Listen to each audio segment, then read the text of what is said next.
From NBC News in Washington, the longest-running show in television history, this is a special edition of Meet the Press with Chuck Todd. It sure is indeed a special edition of Meet the Press. It's 75 years in the making, this episode at least.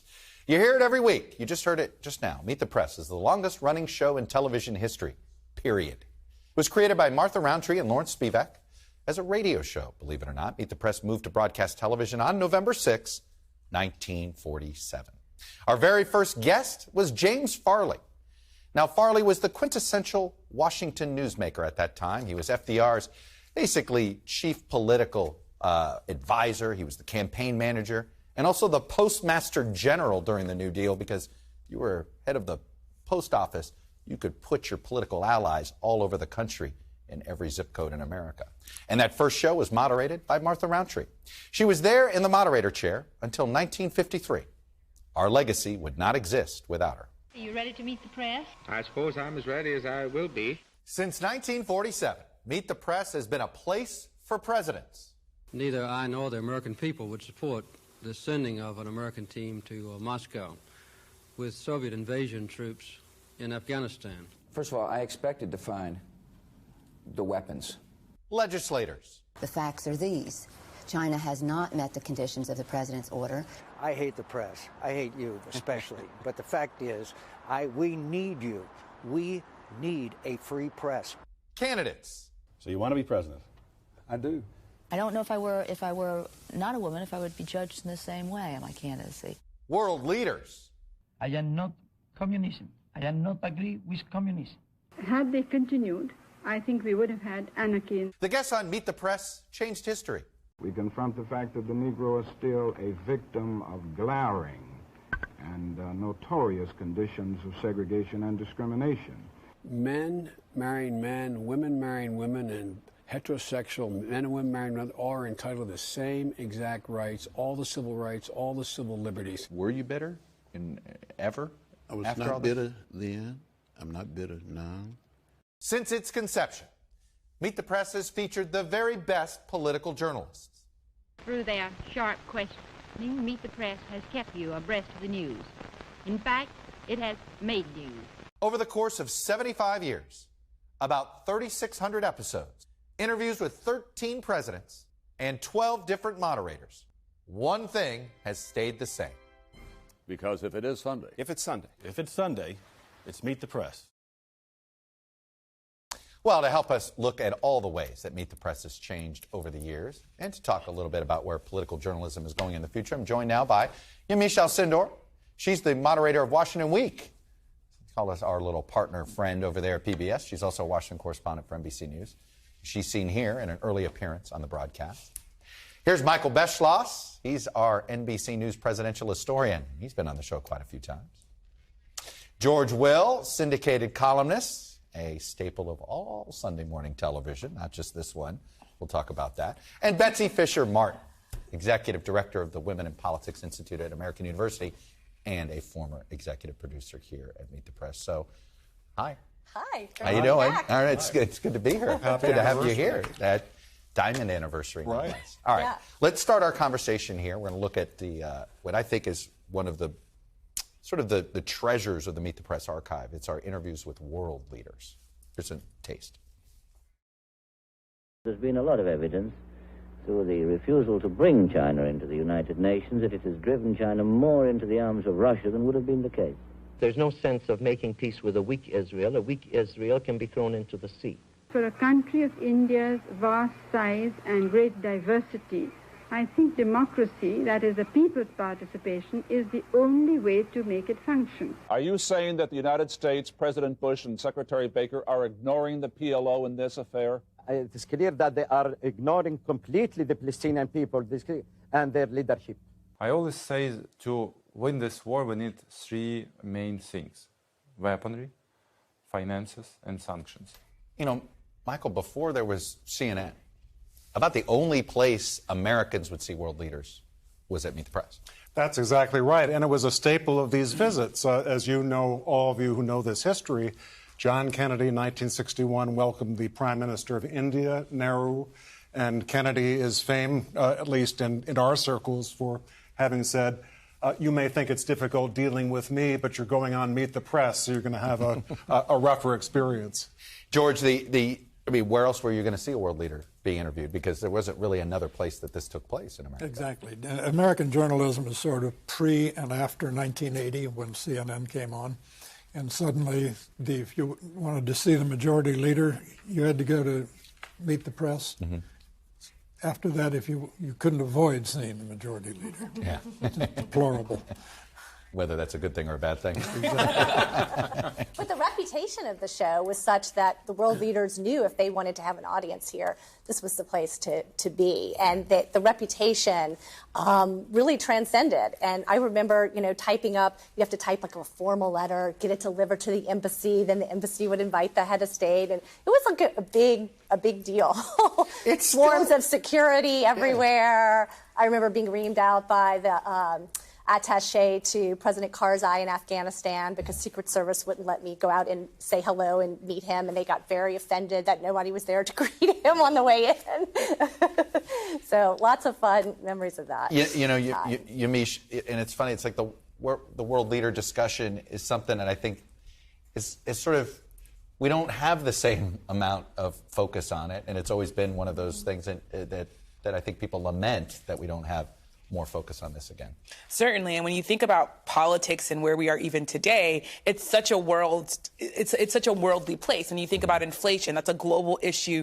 But a lot of times when I'm out talking to voters, they don't understand maybe at times sort of where America's place is in the world in terms of the economics that we're dealing with. I think of a place like Haiti, where my parents are from. It wasn't until the president was assassinated that Americans said, wait, what's going on in this little island next to us? There's this sense that American journalism sometimes is so focused on sort of America, but when you sort of look at the outside and look at the bigger picture, especially with someone like former President Trump, you couldn't really understand the presidency of former President Trump without understanding the international sort of consequences of that and how other world leaders in other countries saw us. And I want to bring something else up about, because it gets into the criticism that you see in modern journalism, which is, how can you platform so-and-so? It's pretty important to have Yasser Arafat on television, was it not, Michael? Absolutely. And that was the whole idea. It was almost like in the old days, Time magazine would have a Man of the Year, and it was called Man of the Year in those days. And Hitler, one year, was the most consequential person of that year. And so the idea of the people who founded Meet the Press, Martha Roundtree, and by the way, we all deserve a huge gold star for having a woman in that job in 1947, which was astounding and groundbreaking. But the whole idea was that Americans lived in a democracy, that they should be exposed to these things and they could make their own choices. Fidel Castro, a guest on Meet the Press, George. And you make the case. Why should American journalists interview dictators? Because they're there, like Everest. Yeah. Sure, I mean, it's fascinating to see. I mean, when Castro came to this country, he gave a lecture at Princeton. He held court in a hotel in Harlem. He circulated around Manhattan. Today, news organizations might get canceled for doing that. Right. Well, it's funny. I worked with Tim Russert for 17 years, and I remember very often he would be asked, what guests would you ever want to have on Meet the Press? And of course, his top one that he would say he would have loved to go back in time and interview Jesus Christ, of course. But then his next... That was a big surprise. Exactly. But then his next one... I think a lot of us would like to... Exactly. There's a lot of things we'd like to ask Jesus about. But the next person he would say was Adolf Hitler. Yeah. And he would always say that these cameras here are the best disinfectant. Yeah. You put the sunlight on it, and it really hits home. I've always said my dream guest was Fidel Castro, growing up in Miami. Exactly. I'd like to get an hour with him. Let me move to campaigns and elections. Obviously, before cable television, when candidates wanted to reach a national audience, they had to sit for tough questions from the reporters and moderators of Meet the Press.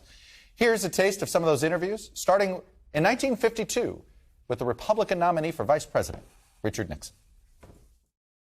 We are conducting this campaign on the assumption that there is no state that we concede to the opposition, and by the same token, there is no state that we're going to take for granted. I think the United States is the leader of the free world. It has a great role to play. I don't think it's been playing that role in the 50s, and therefore I think the Democratic Party has an historic function in this 60 election. There's no way that my campaign would end short of death or inability to function. Are you running for president? I am running for president. Dissent is the mother of assent. And in that context, I have decided to run for president. Does Sarah Palin and I disagree on a specific issue? Yeah, because we're both mavericks. In 4 years, you're going to be interviewing me, and you're going to say, what a great job you've done, President Trump. If I get elected President of the United States with my position on health care, my position on global warming, my position on foreign policy, my position on the middle class, this will go down as one of the most progressive administrations in American history. The long presidential interview, something that I think we all cherish, Betsy. I mean, that is something that candidates fear these days, even though they're such historically important moments. Yeah, and, you know, having a candidate on to do a 42-minute interview, it became, in a lot of ways, the interview of record that people would look back on. You know, they used to call it the Russert primary in many ways, because you would have to come and sit at this table if you were running for president.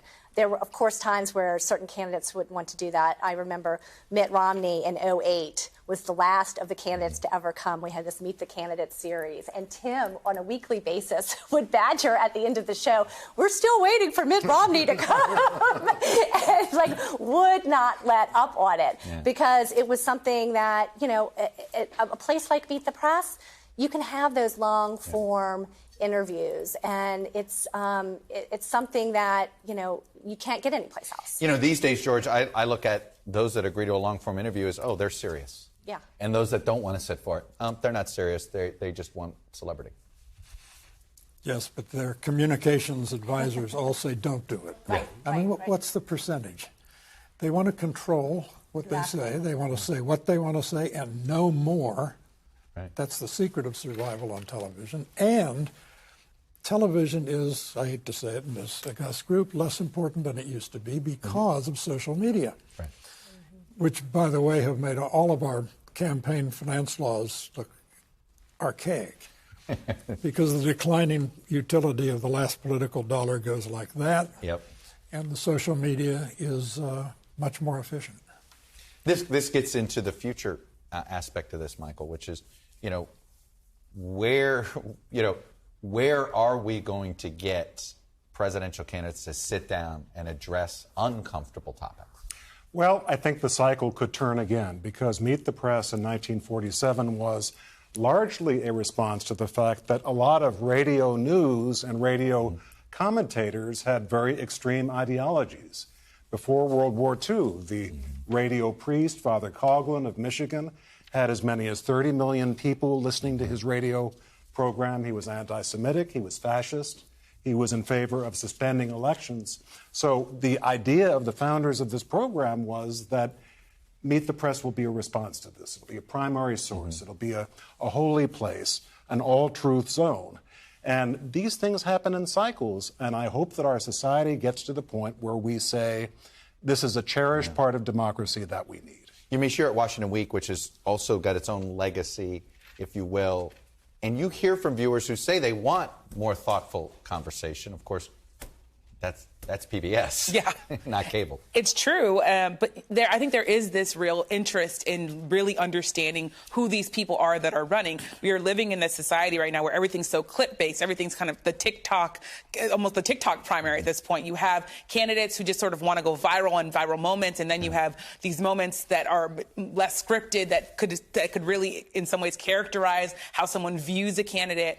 But I think as someone who's asked hard questions to presidents, more than one now, in my short time in journalism, when I think about the 75-year history. But in asking tough questions to candidates, I think it's still where what we have to do. We have to strive for what Michael's talking about. I remember driving 3 hours across Michigan trying to get to Tudor Dixon, who's running for governor of Michigan. I think it is still our job to make sure that people who are saying that they want to be leaders of our country, that we ask them the tough questions. And it is getting harder and maybe a little bit less relevant when you think about clips, but it's still, I think, our duty. Look, before I leave this topic, my first appearance on Meet the Press, Betsy made me come on to explain what a blog was. So I'm contractually obligated. I'm contractually obligated to embarrass myself here. So here's that clip. One of the things that we will find out is just how truly effective is the internet in this presidential race. Here to help us is Chuck Todd of National Journal's Hotline. What is a blog? Well, blog, just so the actual term itself, by the way, is short for web log, and it's you drop the W and you get the blog. It's essentially like a digital bulletin board saying, hey, look, this is what we're up to today. This is our message today. These are some of the things we're doing today. And then it allows a section to comment about what's going on during the day. The commenters. Chuck, I have to tell you, I read this on paper and I laughed out loud. I can't believe that watching it just made me feel like, okay, this is why Chuck has me on, because he was once the young kid at the table. And someone really saw something in him, and it's amazing to see how far you've come. All I know is that my mother is probably going to say, why didn't you get a haircut? One of our responsibilities here at Meet the Press is to hear from those who we might disagree with, and who the country may disagree with, who make a living stirring up controversy. The list includes David Duke, in a very important appearance that he made here in a debate. Wisconsin Senator Joe McCarthy, whose anti-communist investigations targeted people in business and government over nothing more than allegations. I think a private employer should get full information upon anyone in his employ handling secret material for the government, as to whether that man is a communist or whether he is merely a common drunk and talks too much.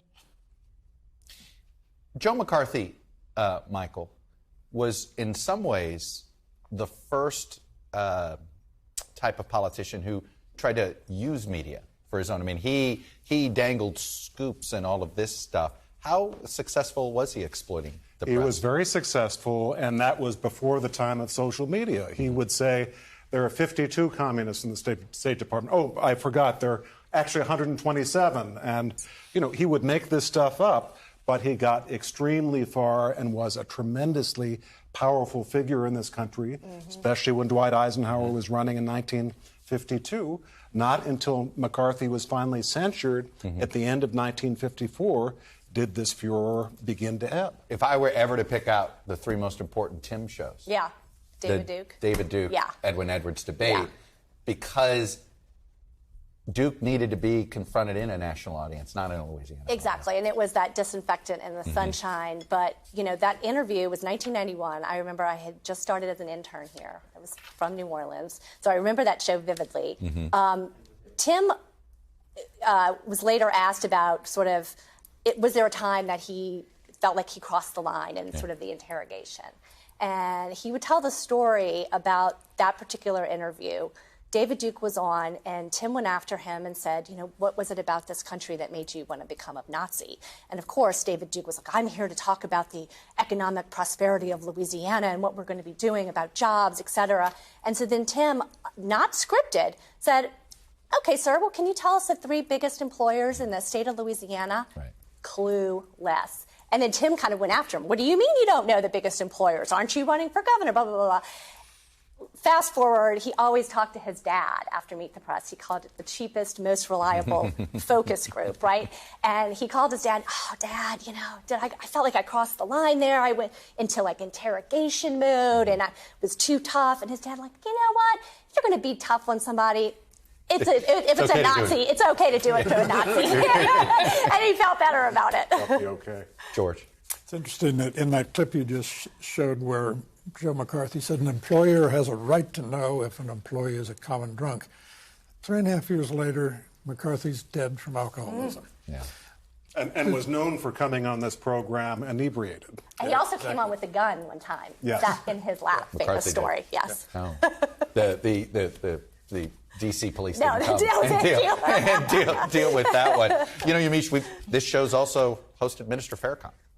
Something that also stirred controversy when it was done. But again, this is about making people understand who these people are. It's absolutely about making people understand who they are. And I think you can't really get a good understanding of these issues in our country, which race continues to be this through line from the beginning of our country up until right now. That is one of the hardest things to talk about. And having Louis Farrakhan on, having David Duke on, having other people on that espouse views that are extreme, but to really ask them, why do you think this? And to also remember that these people have millions of followers. It's not as if these are sort of people that don't have a stronghold in different societies and different communities. So I think it's absolutely sort of part of Meet the Press's mission is to dig into issues of race. It's why I'm proud to sort of be part of it, because you have to ask these hard questions, and we're dealing with them right now. We are. This idea that you don't interview people because you're afraid of platforming them, we're never You're never going to expose whatever it is you believe that they're causing if you don't show and tell your work.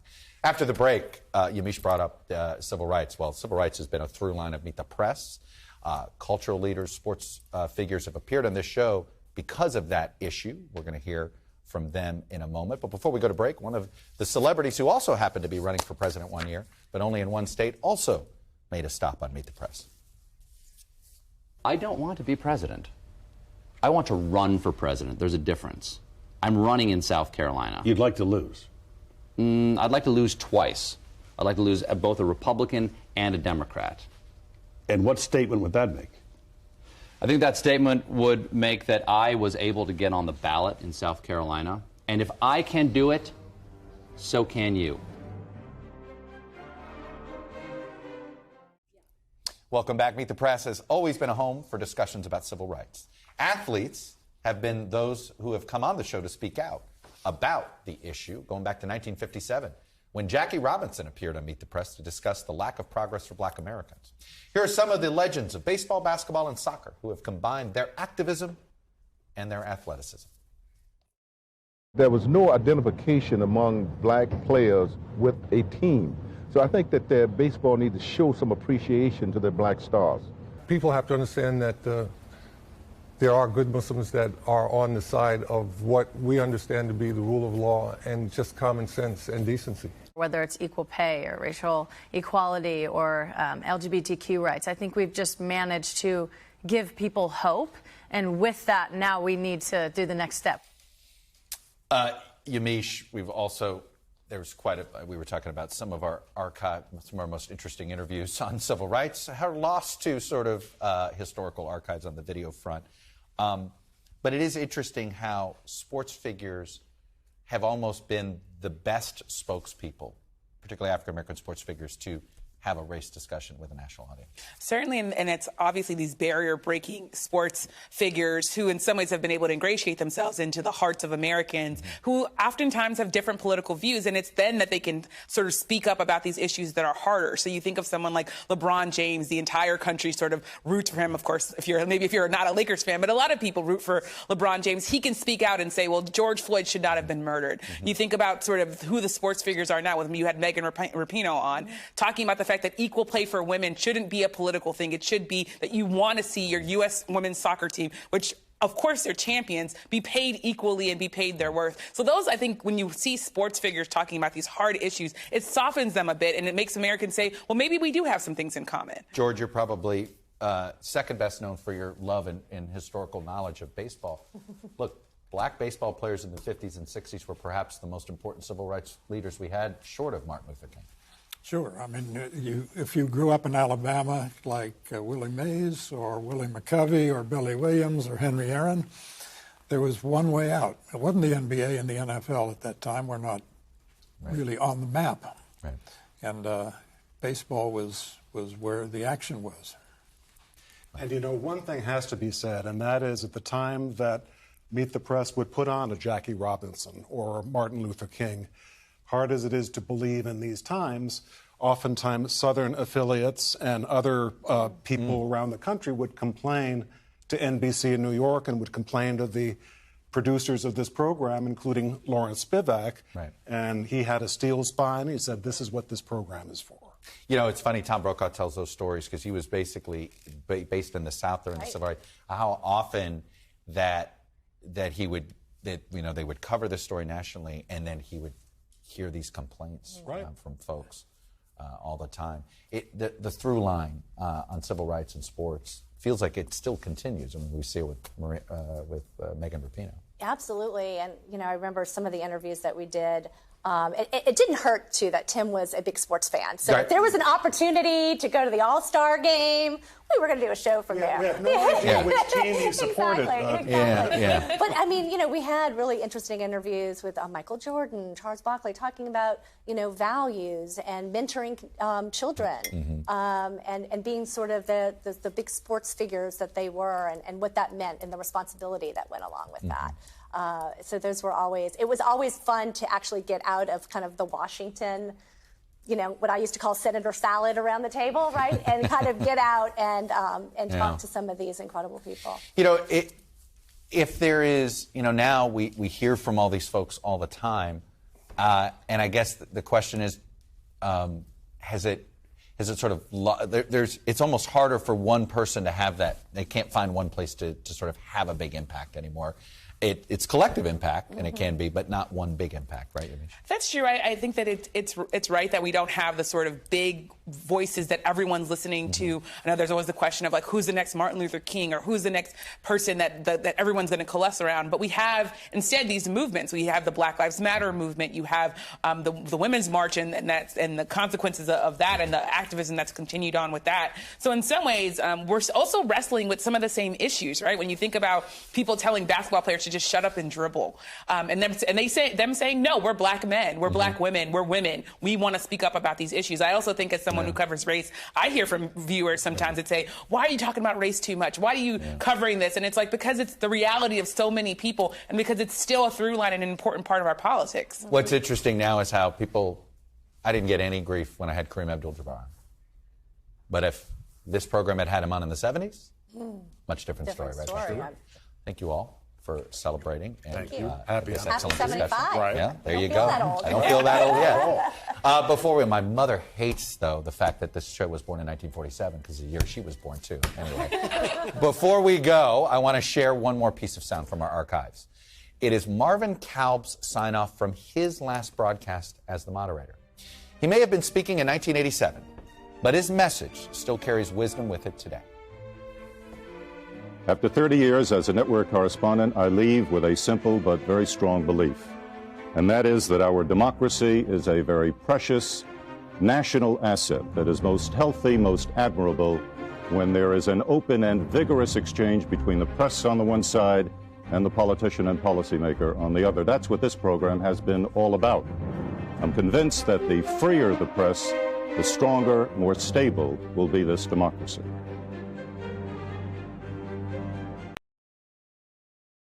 Thanks for watching our YouTube channel. Follow today's top stories and breaking news by downloading the NBC News app.